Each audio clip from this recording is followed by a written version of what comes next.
हाय, मेरा नाम प्रिंस है और मैं काफ़ी टाइम से कन्फ्यूजन में था। गाड़ी के ऊपर पीपीएफ कराना था कि क्या करें, कहाँ से कराएं।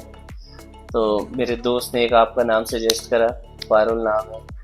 तो उसके बाद मैं आपके पास आया और काफ़ी अच्छा मुझे लगा। आने के बाद आपने काफ़ी अच्छी सर्विसेज दी और काफ़ी अच्छा काम हुआ। गाड़ी देखने के बाद मुझे काफ़ी अच्छा लगा कि मैंने सही हाथों में गाड़ी दी है और बहुत अच्छा काम किया। इसके लिए आपका बहुत बहुत thank you. Keep it up.